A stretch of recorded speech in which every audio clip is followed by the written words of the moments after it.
Hello, everyone. Welcome to the Film for Fans podcast, the podcast from movie fans for movie fans. I'm your host, Ryan Dunlevy. That's my co-host, Rob Dunham. Smurftastic. Also, happy St. Patrick's Day. Happy St. Patrick's Day. Even if you're not watching this on St. Patrick's Day or listening to it, Yes. which you probably won't be. Yes, this is true. The editing skills are not that quick, not that rapid. The turnaround time is not super fast. So we decided that in honor of St. Patrick's Day, the entire episode will be a discussion of the Disney Channel original movie Darby O'Gill and the Luck of the Irish. No, it will not. Oh. I remember your little debrief of that particular film. So yeah, no, we're not going to do that. As a side note, what would you say is your favorite like tangentially Irish movie? Well, it's got to be the Boondock Saints, doesn't it? It does probably. Although it depends on if you want to go like more Ireland or if you're okay with like general Boston Irish, and then you could also throw in The Departed in there. Yeah, the two I often watch on St. Patrick's Day are Boondock Saints and The Departed. There's another good movie, I believe it's called In America, that's about an Irish family who's migrated to New York City. So that's a serious drama. Yeah, my wife would go with Brooklyn. Yeah, Brooklyn. Yeah, Brooklyn's not even in Ireland. What are you talking about? Indeed, it is not. Okay. Well, it is not a St. Patrick's Day podcast. Oh, I know. Shucks. Although, spoiler note, in a couple of weeks we are going to do The Departed. Yeah, so we'll get something there. But it is not actually a St. Patrick's Day podcast today. But it is going to be an excellent podcast. We are going to hit up the box office from this past week. We're going to give our thoughts on Mickey 17. And then we're going to spend the majority of our episode today on the second part of our looking back at previous Best Picture winners. This week, we'll be tackling the 1985 Best Picture winner, Amadeus. So that will be a fun one to get to. But first, let's tackle the box office. Not great couple weeks for the box office in terms of the overall numbers. There were only $45 million the box office took in over the top 10 movies this past week. That was down slightly from the like $50 million it took in last week.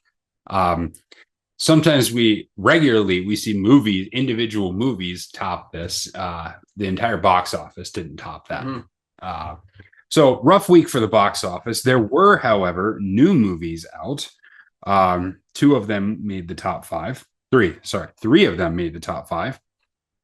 Number one this past week was Novocaine, the Jack Quaid movie about a guy who does not feel pain and then tries to rescue a friend. That made $8.7 million. Mickey 17 finished its second week at $7.5 million. It was down 60.5% from week one to week two, for a 2 week total of $33 million. And there's good reason why it suffered in week two. Black Bag, which I did get to see this. We're not going to talk about this in the podcast this week, but I did get to see Black Bag. It did $7.5 million to come in number third. It's the third English. Of the numbers. The third of the numbers shall be right. All right. 5 is right out. Yes, 5 is right out. However, number 3 was Black Bag. Number 4 was Captain America: Brave New World, did $5.4 million. I actually saw last week. I still haven't gotten around to it. I am going to see it, but it's done $185 million in 5 weeks in the box office. So, okay, for a Marvel movie, that's not bad. It's not a disaster, but not fantastic.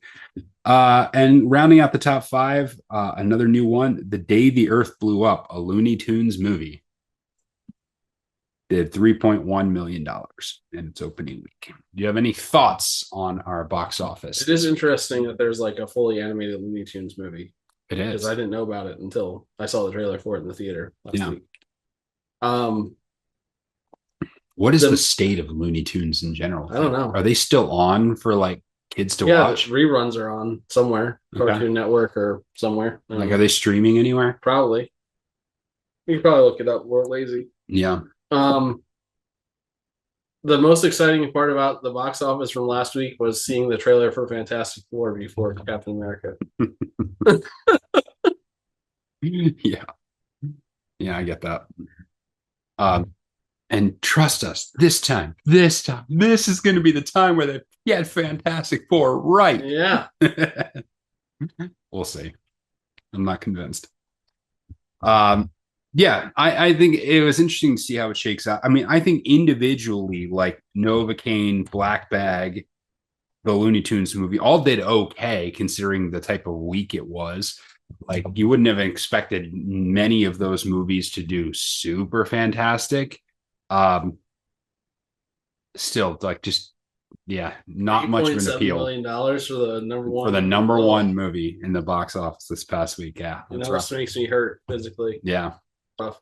On a side note along those lines, one of the reasons I didn't go to see more movies this weekend is because like the real cinema here, like they stopped doing late shows on weekends. Oh wow. Like not even, I mean, they stopped a while ago doing late shows on weekdays. Now they're not even doing late shows on weekends. Like their last show time is like 7:40. It's like, oh my goodness, what are you doing? So, yeah. So when times don't line up at one theater, you know, you try to hit up one of the other theaters, and it's becoming less and less because Penn during the week never does late showings either. And so I'm just left with Regal, and they don't even do the 10 o'clock shows. I think their latest on weekdays is like 9. So I wanted to see more, but it didn't quite happen. Anything else on box office? Just as a side note, watching, you haven't seen it yet, but watching Captain America: Brave New World made me even more upset about how much of a disaster the Eternals was, because the movie, like a major plot point of like a big plot point of Captain America is from the Eternals, and it's like, well, I know what this is, but does anyone else who's in this movie like? Did you see that? Did you see? I did see the Eternals. So I think they said this before the movie came out, but like in Captain America, one of the big things is that they're going to check out one of the Celestials that like crash landed on the Earth. So it's like Celestial Island, and they're trying to get stuff from it. And I don't know. I feel like saying something when it's a spoiler. You haven't seen the movie, but like it doesn't really matter. But I'll leave it to you to hear what they reveal is on this island. And when I heard it, it made me mad, because I'm like, that is such an important part of this entire universe that you're gonna. It's just kind of there, and like, it's based off of a movie that was terrible. This is where they found that thing that really matters. However, if you were listening to this podcast, we did give you a heads up that the Eternals was one of the things that you should check out in advance of watching Captain America: Brave New World. And even given that advice, after my experience of watching the Eternals, you didn't do it. I did not watch it again. I know. By choice. Yeah. But if you have never seen it, then you might want to maybe. You probably find like a synopsis video on YouTube that's like that might be better. That would spare you. All right. Speaking of movies that we were less than thrilled with and that registered a high level of disappointment for us, we come to Mickey 17. So my excitement level was relatively high for this one, given the director, given some of the actors involved in the film. Even the trailer seemed like they had a chance of being good. And then you sat through the movie. I had this nagging, like, I also was very optimistic about it. I couldn't shake this nagging feeling I had, like, what if this isn't anything more than the trailers? Yeah. And that's kind of what happened. So just for reference, we are going to talk about the movie directly. So these are spoiler alerts for Mickey 17. If you haven't seen it and don't want to hear any spoilers for it, just skip ahead in the podcast. You can look at the show notes. It'll tell you how far to skip ahead. And you can just skip this whole section and go straight to our Amadeus review. But now we are going to talk a little bit more in detail about Mickey 17. Yeah, I just emerged so disappointed from this movie, and it was almost every single facet of it. The word that comes to mind for me is stilted. Like the Yeah. whole thing just felt stilted. Like the writing just didn't. There was a disconnect Mhm. somewhere, and I did read that they spent like over $10 million on reshoots alone Which on this just lets you movie. know how bad the original was. If Yeah, this was the product after if $10 this million was the dollars of fixed reshoots. version, I don't know what the original Well, wants to look I like. mean, it's you wonder sometimes. You see this all the time where you hear about a movie of like, okay, this writer came in and did this, and then like they brought in another writer to fix this, and they brought in another writer. I'm like, why did they do that? Why didn't they just let the guy who wrote it write it? And watching this movie is a reminder of why that happens. Mm-hmm. Because um he he just didn't have it in the writing game in this. Like he needed an editor and he needed someone to come in and from the outside and fix his script for him. The key thing here is like I just keep coming back to the number one thing is the writing was bad. The writing was just bad. Like there were half threads, storylines that never come together. Mm-hmm. There were entire half baked characters that show up, have interactions, and their character has no payoff, and you don't know why they do anything. You don't know why they're going out to this planet. You don't know what the deal is. Is this guy a politician? Mm-hmm.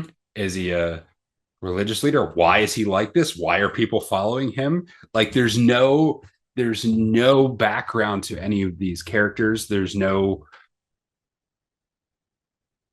so many things and it can't tell what points it wants to make. It'll like make a stab at a point here and never come back to it, make a stab at a point here and never come back to it, make a stab here and never like, and at the end of the movie you're like, okay, what was the point of that? Like why? It felt to me less like a movie and more like just a bunch of small story vignettes tied together Yeah. somehow. And the characters just seemed incredibly one dimensional. Oh, and never more so than the comically cliched bad guys in this character in this story played by Mark Ruffalo Mm-hmm. and Kate or not Kate, Tony Collette. Yeah. Like I almost don't want to say comically bad because that gives comics a bad name. Like they their characters were poorly written.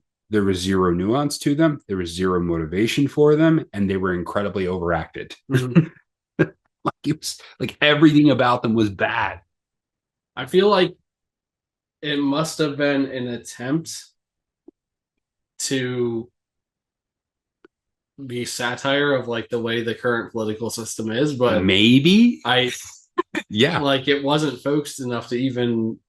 I'm not even convinced that that was it. exactly. Like if that's what I mean, it would make sense if they were kind of trying to do that, but like the characters were so bad, like you couldn't even get a sense of what they were trying to do with them. Mm-hmm. They were just like, here, these guys bad. Yeah. And that was it.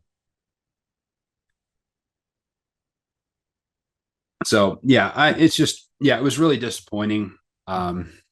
It does happen sometimes where directors are, writer directors are one offs, and they can come up with one great idea and Mm. one great thing, and it somehow comes together in a way that works, and then have trouble replicating that. I mean, I joked about a Korean family living on the spaceship, but it probably would have been a better movie if that actually happened. Yeah, yeah. I mean, I think like a perfect example of this is the other the other female character who's interested in one of the Mickeys. Mm-hmm. Like you don't know what she's doing. Like she's kind of with someone else, but then she keeps hitting on Mickey, and then she tries to work out this deal where like they get to split the Mickeys, but then she just disappears and like has no role in the film the rest of the movie. And you're like, who? Like what? Why? And there's like this thing about like space drugs being like this big thing that like they make a huge deal out of it, but like there's no background, there's no like conclusion to that thread. For some reason, the lady, the bad lady, is obsessed with spice, Yeah, and we don't know if that's supposed to be like a metaphor for something, or does she just really like different tastes when she's cooking? I really don't. you don't know. I don't know what the answer You is. don't know. It's just like there's so many things like that. It's just it was a poor movie and it was disappointing because we spaced like a whole year of disappointing movies. So when the one of the first movies you're actually excited to go see in 2025 comes out and you're like And it's not a good feeling. I think it's rare that like we'll be both looking forward Yeah. to a movie so much Mhm. and both be disappointed Yeah. by It's it. true. It's true. So, but yeah, I mean, as I was watching the movie, I was like, "There's no way Ryan's gonna like this movie," and I'm sure you were thinking the same thing about me. It's just Yeah, if you're paying attention, it's just not a good movie. it was more of a train wreck than his movie about the train wreck, Snowpiercer, which Oh was actually a good movie too. So it's kind of like this is Parasite is not the only good thing he's made. no, it's true. So yeah, I don't know what happened, and you hope it doesn't like just derail to Mhm. not I don't know a better word. I just made a train joke. Like Like his future ambitions because yeah. that would suck. Because they banked a lot on him and his Yeah, next movie.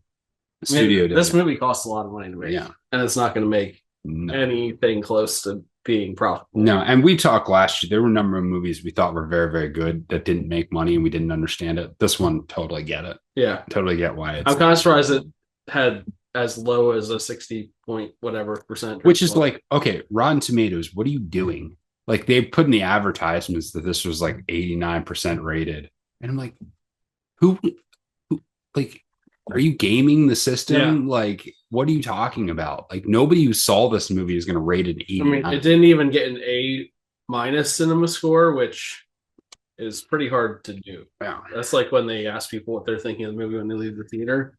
And most people are going to rate something they just saw highly because they're going to be like, the adrenaline is going to be going. Yeah. They're going to be excited about what they saw. So Yeah. for a movie to not even get an A Mhm. in that ranking is pretty telling. And part of the problem for me is the more I think about it, the more I dislike the movie, and the more I keep dropping it down in my reviews. Yeah. But yeah, so I don't think it'll be in either of our top 10 lists at the end of the it year. will not. It might be in our bottom 10 list or It will. our bottom 3 list. It's not uncommon that I'll have like a most disappointing movie of the year. Like a few years ago was Downsizing. Mm-hmm. Like I thought it would be this a cool concept and it had some good actors, and then they totally like entirely screwed up the story, made it stupid. This one might be in the running for that. All right. Well, that is Mickey 17. And hey, if you want to check it out and see if you like it better than we did, go for it and let us know what you think. Don't say we didn't warn you. That's right. But now let's move on to the second installment of a 4-part series where we are revisiting past Best Picture winners, breaking them down, letting you know our thoughts on the movie and why it was good, what was good about it, and just giving you a refresher on this. And this week, Rob chose the movie, and Rob chose the movie Amadeus. So I've got some stats and some things like that, but Rob, why don't you tell us off the bat why Amadeus? So the musical biopic has become like this huge thing with the Oscars. Like it seems like they're always at least recognizing the main actor or actresses in these movies, if not giving them awards and the movies themselves. You think of Walk the Line, Bohemian Rhapsody, this one, obviously, the Bob Dylan movie that just came out. Like there's an endless list of these movies. Yeah, that, Elton John. Yeah, Rocket Man. Yep. Bob Marley. But this is one of the first. I think this is one of the first like music-based ones that was really recognized for that kind of feeling. And I love just delving into some of the story of the classical composer and hearing maybe some of the motivation or setting to why he wrote some of the things he wrote. Now, what I will say about Amadeus is that if you are a student of music at all, like this movie's not very accurate in like a lot of ways. And but I don't think that's, to me, that's not a disqualifier for it being a good movie. I think it's a great movie. A movie is trying to be a movie. It's not trying to be a historical Yes. thing. And that is one thing that sometimes is hard for people to wrap their heads around, is that movies have to people, be slightly people different. take it very seriously, and we will get to that Yes. whole idea in Yes, a little bit. indeed. One very cool thing about this movie is that it's the last movie that had two different actors nominated for the Best Actor Oscar: F. Murray Abraham and Tom Hulce. Playing Salieri and Mozart, respectively, were both nominated for Best Actor. There have been a few movies since that had multiple nominations for supporting roles. Some before The Godfather actually had three guys nominated for Best Supporting Actor the year it came out, which is insane. Yeah. But that speaks to like the epic nature of that movie. And this movie is why Amadeus, probably because as far as like epics go, this is like the musical epic movie, I think. Especially if you watch the director's cut, like I did. It's 3 hours long. Yeah, I did too. That was the one that was available. Like, Yeah. It's not on any streaming service. I had to check it out at the library, and that's the version that was available. It's been so long since I watched the regular version that I don't even remember what they added. Yeah, it's been literally 20 years. It is like it is a life-spanning film. In fact, like beyond Mozart's life into basically him haunting this guy for the rest of his life. Yeah. So that's my general thoughts on why I chose it. Okay. And I love music. So yeah, I like movies about music. That works. So just a few stats for you here. The movie came out in 1984. It was directed by Milos Forman. The main actors here are F. Murray Abraham and Tom Dolce. The budget for this film was $18 million. It grossed $51 million at the box office, $52 million globally. This is way before. Yeah. It's so funny watching these old movies. Like, there was just no international market for American films. It's fascinating to watch that. Mission Impossible did a big job to change that. And you would think a movie like this, if any, would have like that. You'd think it just wasn't a thing. But it won 8 Oscars at the 1985 Oscar Awards. It won Best Picture, Best Actor, and like you said, it had 2 guys nominated. Best Director, Best Adapted Screenplay, Best Art Design, Best Costume Design, Best Sound, and Best Makeup. So lots and lots of awards for this one. It cleaned up at the box office and at the Oscars. So let's start out with some general thoughts. Do you have any additional general thoughts aside from why you chose the film? If you don't like classical music and opera, you probably won't like this movie.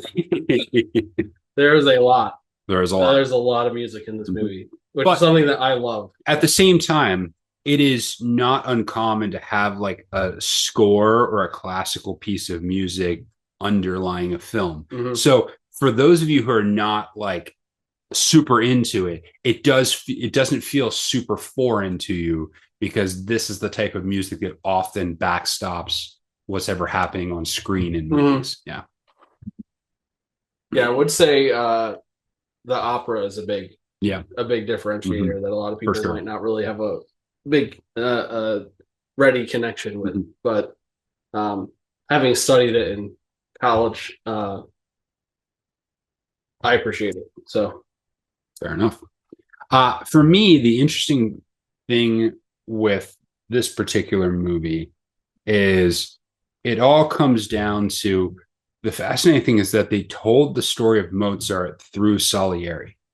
And that was a fascinating decision at the time, to tell the story of Mozart through what was his chief rival, and to kind of focus around the effects that Mozart had on his rival, as opposed to the legacy Mozart carried forward after that. So it makes for an interesting storytelling apparatus, and one that you don't see heavily used in the musical biopic genre. So from that standpoint, it's interesting, it's different, and there really were, and I will say right off the top, I think F. Murray Abraham was fantastic in this film. He's a great actor anyway, but yeah, he's really, really good in this particular film. A man who is basically has his entire life possessed by one overarching goal: to be recognized, Yeah, to be respected, and to have that taken away from him, and never be able to let go of it. Well, and more than that, like, and maybe we'll get into some of this. It's not merely that he wants to be respected; is he can't handle the fact that somebody is better than him. And that's a tough realization. Someone who is so close to the top of his field can't handle and doesn't know what to do with the fact that somebody else is better than him, and not just better than him, very much better than him. And that's hard for him to handle. And that's something he cannot handle. And it literally eats him up his entire life. So, I mean, one thing that I've grown to learn as a musician, and I'm far enough down the pecking order that it's not a hard lesson for me, but I'm sure it's a harder lesson for some other people. Is that there's, with the exception of one person on each instrument in the world, which even knows who that person is, there's always somebody better than you. Yeah. So and maybe in that universe in which they were in, he assumed he was the best until someone else came along and showed how much better they were. Yeah. And I think about the scene where he's playing the march, the emperor is playing the march that he wrote as Mozart walks in, and the emperor says, maybe you can take this music, maybe you can play it sometime. He said, I've already got it. I think, and I don't know how we're gonna lay this out. To give you a preference, Rob has 3 particular scenes that he wants to focus on, and then questions revolving around those scenes. So I don't know if this is one of your scenes. It is not. Okay. I'm not there yet. But that very, very opening scene where the priest comes in and Salieri, the old man Salieri, is sitting there at his piano, and he plays the priest his music, and he plays him 3 different selections of his music, and the priest doesn't know any of it. Then and like the priest has started getting annoyed, like, and Salieri is obviously getting annoyed. And then finally he plays a 4th piece of music. It's like, oh, I remember this one. I know it. And he starts singing it along. He's like, I didn't know you wrote that. He's like, I didn't. Mozart did.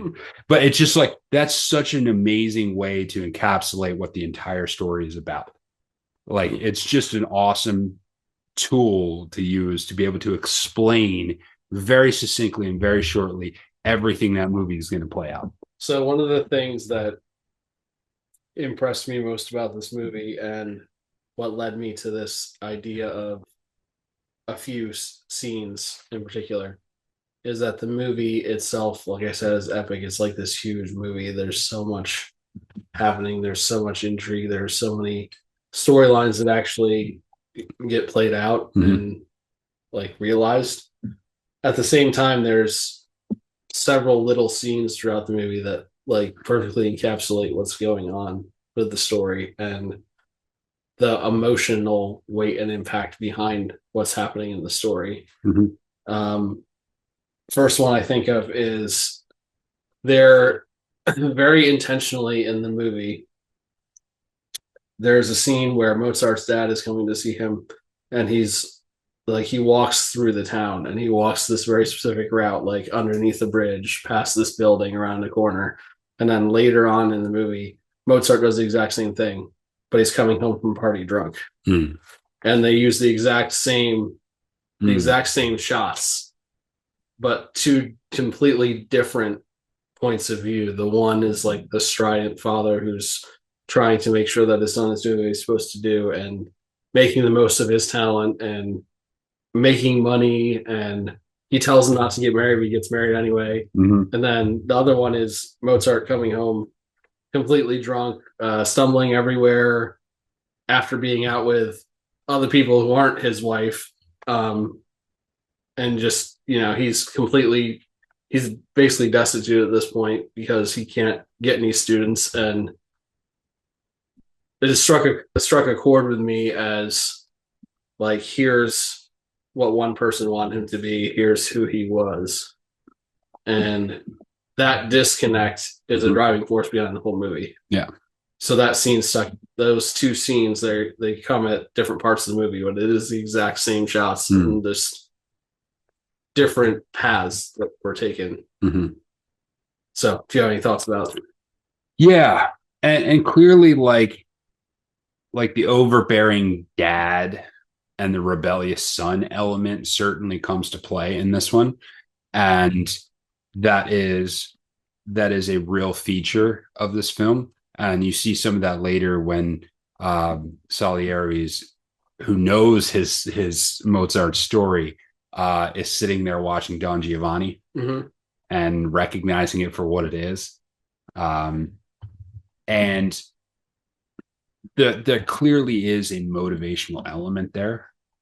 And there's the disconnect between, and I think scenes like that one show it, there's the disconnect between Mozart, the musical genius, and what you expect to lie underneath that, and then what Mozart, the person, is in the film.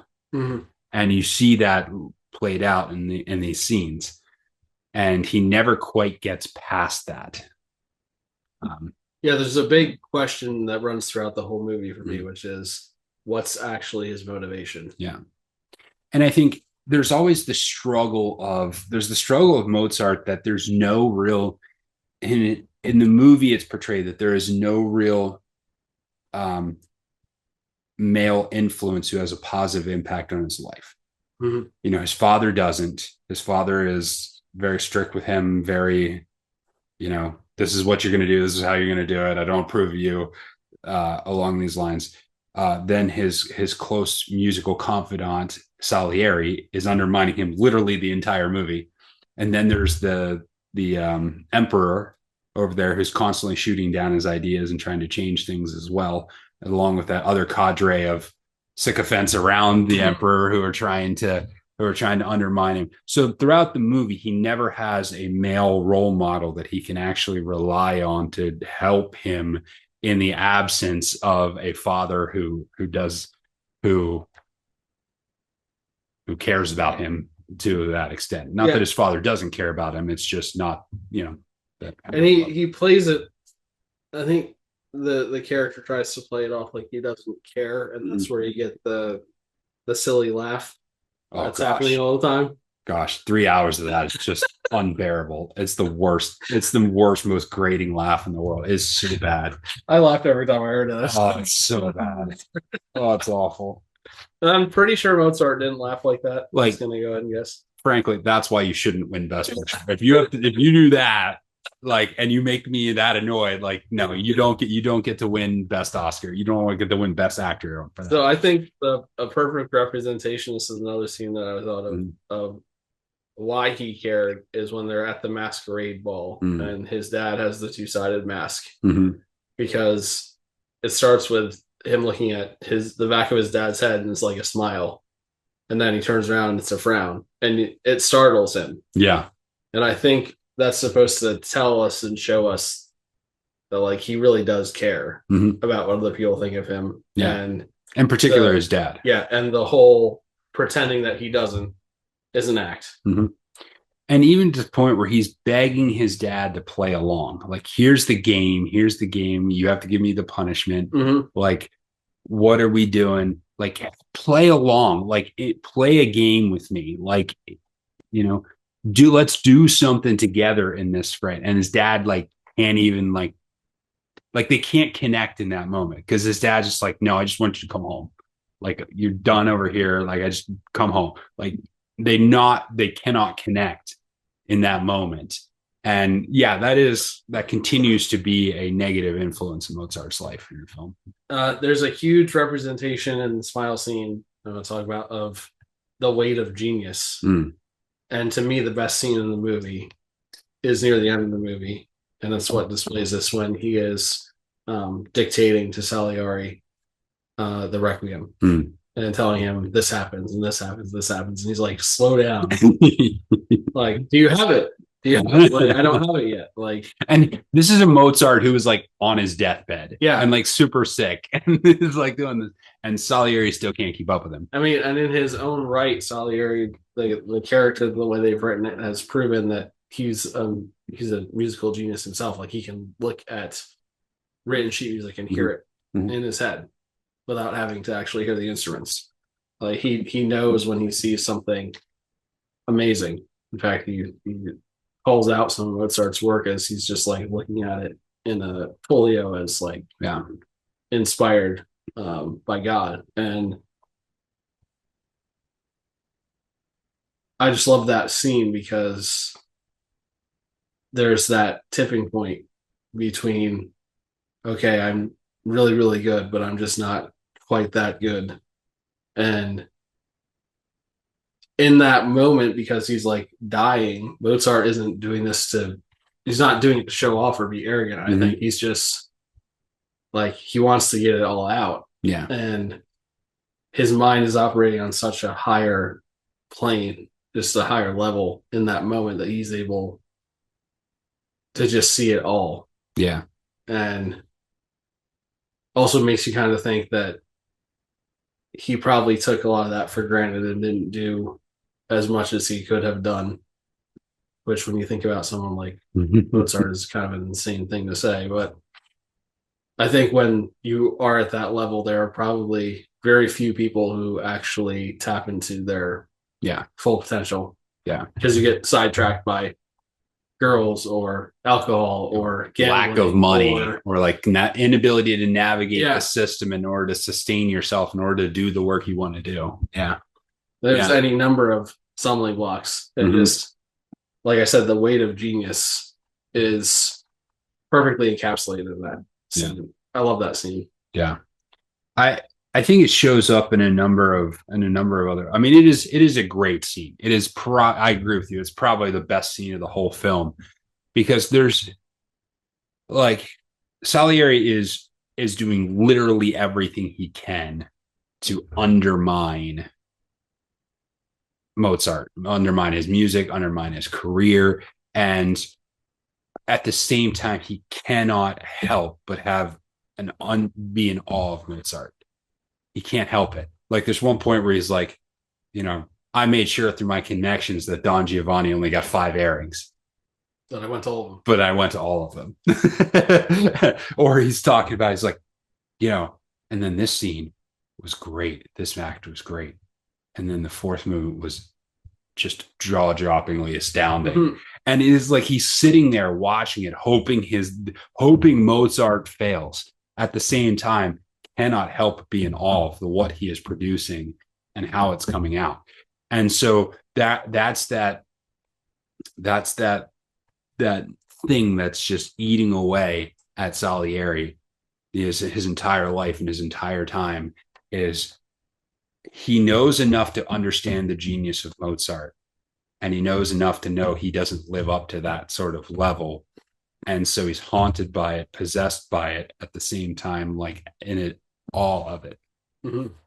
And I think F. Murray Abraham does a fantastic job of bringing all of that out. Yeah. So one of my questions is, having watched the movie again for the first time in a while, do you think both actors who were nominated for Best Actor were worthy of their nomination? I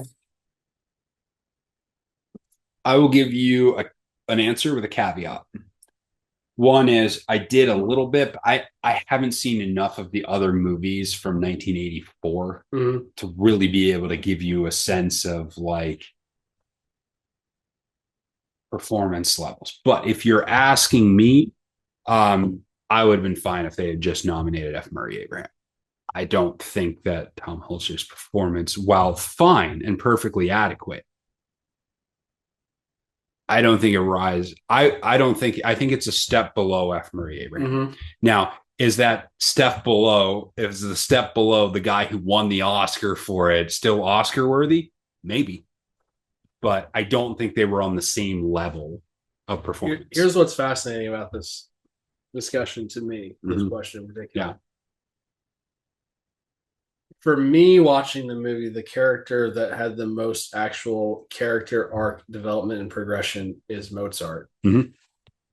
However, the person who had the better performance, in my opinion, was F. Murray Abraham, even though his character really never changes in the movie because he is, from the beginning of the movie, jealous, and Mhm. it just continues throughout the entire. Yeah.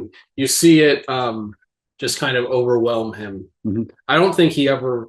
I mean, there are slight moments where he's like you said, like I Mhm. was so mad about Don Giovanni, I got it only 5 shows, but I went to everyone. Like there are moments where he Mhm. recognizes like I'm looking at greatness here, but he never really wavers from being upset, distraught by the scenario. What I would say though is where F. Murray Abraham's struggle is, and again, this is the second straight Best Picture nomination where I'm going to reference this story, the story of Cain, and that jealousy of someone else's success leads you somewhere, and then there becomes a warning point. In the biblical story, it's the warning point of God saying to him, "Hey, something is being birthed in you that's bad, and it's going to have really terrible consequences if you continue going down this road." And then Cain continues going down this road. There's that moment in this film with uh, Salieri, where he like manipulates Mozart's wife into coming back under the auspices that he needs to sleep with her in order to get Mozart the job. Mm-hmm. And he knows what he's doing is wrong. And he knows it's against his own personal code. And he's going to decide what he wants to do. And he's trying to talk to God about it, but all of his motives are entirely selfish Mm-hmm. in that moment. And when he realizes what he's done and when he realizes he's crossed the line, he then is like, okay, all right, God, I'm now on the other side of you. And now I'm going to make it my life's mission to undermine this guy. So there comes a point where he has that crossing over where at one point, he was very conflicted about what he was doing. Mm-hmm. And then he crosses over to the point where he is just all on board with his destructive nature. Yeah. But you're right. Mozart probably has a greater character arc in terms of the way the character is written. We see very little of success for Salieri other than like the one moment where he performs the opera and the emperor says like he's the finest musical mind in the kingdom. Because beyond that, like every other moment, someone's trying to use him to get to Mozart. Yeah. Basically. Yeah. The last question I had, and this is like the overarching, and we hit on it a little bit earlier. You unknowingly hit on it. Why do we care so much that a biopic be accurate to history? And I'm going to go a little farther and say it's not possible for a biopic to be accurate to history because you weren't in the room when the things happened. So, and I was thinking about a whole bunch of different movies when I was thinking about this question. So I was thinking about like 300, which is a huge departure from like the actual story, but like still this powerful movie. The thing about Walk the Line, some of the liberties that he took in some of those stories. Thinking about the recent Bob Dylan, A Complete Unknown. Some of the or even films like Remember the Titans. Yeah, Divergences, like movies based on a true story. Like, in your opinion, what responsibility or weight do the writers and director have to be accurate to what actually happened as far as it is known? Yeah, that's tough because I think what you have to understand is it's tough because a movie is an art form. And in order to there's as much as it's an art form, there are kind of, for lack of a better term, formulas about what a movie has to do in order to work. There's the way that particular format works. the way the story works, the way the art works, the way the time frame works. Like there are bounds to how a movie can be successful versus a book or versus a documentary or any of those things. In order for something to succeed, there has to be a story arc. And so not all of life corresponds to a nice story arc, but movies need to, or else people don't like them and they don't resonate with them and they don't patronize them. And so there is a responsibility to the accuracy of the story. There's also a responsibility to the art form itself in order to make it work, because obviously there are studios financing these things. There are people in the crews who are being paid. There's all sorts of investors in those things.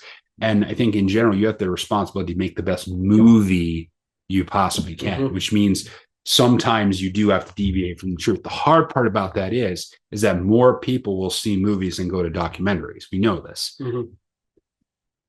There are some people that love history and will read about the history of whatever particular event is. But the majority of people's understanding of a particular thing will be colored by what they saw in the movie. And so that's hard when you tell a story that's completely different. So I think as much as you can, the main subtext of what happened needs to stay the same. Like, I think you have a responsibility to tell the main points of what happened as accurately as you can. Now, if you have to make up this scene in order to connect these two things, or if you have to have this person say this instead of this. One of the ones I think of is Argo. The movie Argo, I've read the book that the movie was based on. There's no dramatic, like, they're trying to track them down in the airport and they've got to convince these guys to, like, let them on the plane before the soldiers come running in. Like, there's no dramatic, like, they just managed to get on the plane and get out of there. But that's not an ending to a movie. That's not the culmination of a movie. So they had to create the tension around that moment that didn't exist in real life.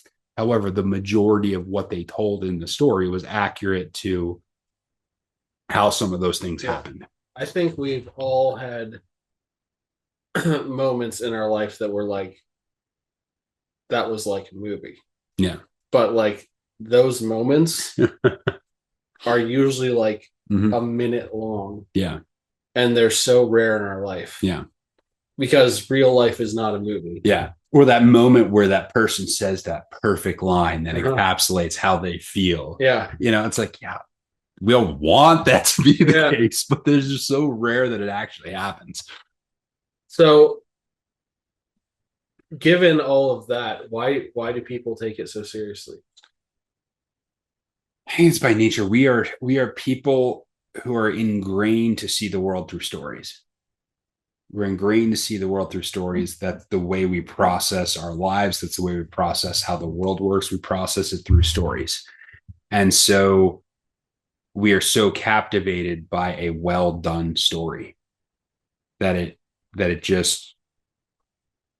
resonates with us and to the deepest parts of our being as people. And a well done story will do that. I think some people who know so much about what actually happened in a given scenario or time period will feel almost abused is a strong word, but like not heard or, led astray because, or they might feel like, well, I don't want other people to see this because they're not going to know what actually happened. Yeah. But every historical document that's not inspired by God, it's kind of like it's a retelling of what actually happened, and who knows if it was actually what happened. Yeah. So it's just further down the line for me on the track. I agree with you. Like, I don't think there's a huge weight to get every detail correct, because there could be a whole nother episode of the podcast about the details in this movie that people have picked apart because they weren't right. There's a fascinating, I don't know if you've ever read the book Million Miles in a Thousand Years. No. what's his name? He wrote Blue Like Jazz. Donald Miller. Yeah. It's one of his later books. Okay. And he's talking about the artist and filmmaker Steve Taylor comes to his house and they want to make a movie about Blue Like Jazz. And he's in there with them in the room as they're kind of working it out and storyboarding what the movie is going to look like. And they keep having to tell him, he's like, but that's not how it happened. He's like, but your life isn't a movie. We need to make a movie. Mm-hmm. And so he's wrestling. It's fascinating because there's scenes where parts of the book where he's wrestling with the fact that they're having to change his life in order to make a good story for this movie that they're going to make about Blue Like Jazz. And he both explains that from a narrative standpoint of like why they have to do that, why they have to change his real life story in order to make a good movie. But then he also goes and says, well, I could also go live a better life and live a better story, and then it'd be more movie like. So that's what the rest of the book is about. But it's fascinating, that moment where he's in the room telling you like what it looks like when someone says your life is not going to work as a movie. Yeah. And so I think that's essentially what happens with all these biopics. It's like you just doesn't work as a movie if you leave everything exactly as it is. Yeah. So there's only so much that's like not part of the actual public record, like the performances and things that we've seen, and so much more behind the scenes that wasn't really seen by very many people. Yeah. That's pretty much what I've got. Yeah. Yeah. I will say two things, like in terms of broader context, this idea of like being very good but not the best, and how it eats people up. I often think about this when it comes to like, immediately it comes to like tennis players or like your special teams guys in the NFL. You know, you're good enough to make the NFL. You were probably like the best player your high school ever produced, but you're a special teams guy or a practice squad guy on an NFL team. And I would imagine that for some people, that's hard to take.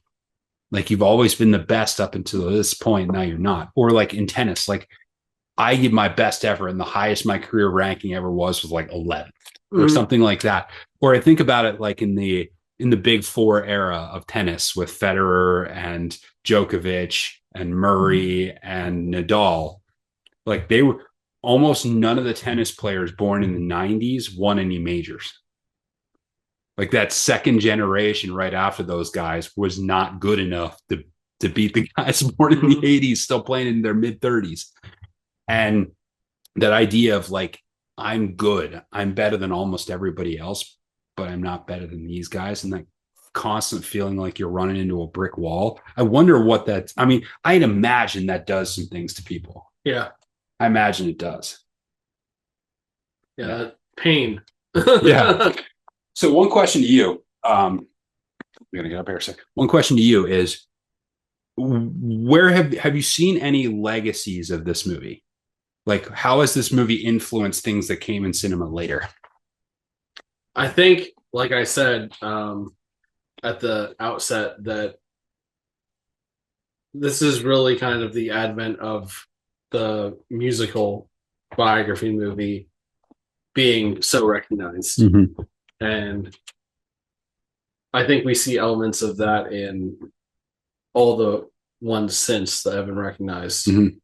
And mainly in exploring the give and take, tension, motivation of relationships. Yeah. Because when it comes down to this, like, true, the movie's about Mozart, but the movie's really about the two guys. Yeah. And it could be about anything surrounding the two guys. Mm-hmm. But we have the backdrop of this savoir of music, like this mm-hmm. huge legacy of music. Yeah. And that's one thing that I think is a driving force behind most of these movies that are successful, is exploring, like, where did this come from? Mm-hmm. And I think that was a springboard to encourage people to explore that kind of idea. Yeah. I will say in my head as I was watching the movie, I found two kind of direct legacies from this particular film. I don't think it can be overstated how much this film probably had influence on Good Will Hunting, which came about a decade later. That same idea plays out between Will Hunting and Gerald Lembo. Gerald Lembo, who's an MIT professor, one of the most brilliant people in the world, is made to look like a fool in the weight of Will Hunting's genius. And there are very similar scenes. There's one scene where in Amadeus, where Salieri is looking over the original copies of some of Mozart's work, hearing it in his head, seeing the fact that he just wrote it down and didn't make any corrections, and he just drops all the papers. You compare that with the scene from Good Will Hunting, where Lembeau is sitting on the floor with all the papers surrounding by him, is like, some days I wish I never met you. Yeah. I think it can't be overstated. Like that, the way this Amadeus portrayed those two characters of like the genius versus the super genius had an influence on Good Will Hunting and how that went. The second thing is this idea of Salieri versus Mozart, the good versus the really good, kind of became like, that's the catchphrase now. Because one of the things about this film is like it revived Salieri, his music, after this film came out, because it was obscurity. Like nobody talked about Salieri. So now like that becomes the lexicon through which you can talk about that sort of relationship where somebody who is very good meets somebody who's not. And the perfect example of this is if you've seen the film Yesterday, Ed Sheeran's in the film. And Ed Sheeran kind of takes the guy who is the only one who remembers the Beatles music exists. And he kind of takes him under his wing. And he's on tour with Ed Sheeran when he's first starting out. And they do this thing where they're supposed to like go into a room and come out and like write a song for 10 minutes and play it. And then he pulls out one of the Beatles songs, The Long and Winding Road, after Ed Sheeran plays his song. And Ed has this moment of like, oh, I'm just blown away by this song. And he looks at him and he says, he's like, okay, Mozart, Salieri. And he just walks off. He's like, someone told me this day would come when somebody would be better than me. But that, like, now that is the lexicon through which you can talk about those relationships, is that movie, because that movie is what really cemented that pairing of those two in the minds of the public. So, yeah. There's a reason, whether you fully agree with it or not, there's a reason there are very, very few movies that have had both actors nominated for Best Actor. For sure. There is something about the movie. And I highly recommend watching it. If you're a fan of music, definitely watch it. If you're not a fan of music, watch it with an open mind. You'll probably agree with the Emperor's one court gesture who says there's too many notes. My thing is like these movies are harder for me in some instance because I really hate like the ostentatious outfits and dress and decor of that particular era. I hate it. Like it visually grates against me. So I always have trouble with that era of films because the whole vibe of it gets me. But yeah. But it is how they dressed. So it absolutely is. So, all right. Well, that is our review of Amadeus, Best Picture winner from 1985. That is all we have time for on the podcast today. Make sure you check out filmforfans.com, where we still have our top 10 movies of 2024 up there. Like, subscribe, tell your friends, and until next time, enjoy the movie.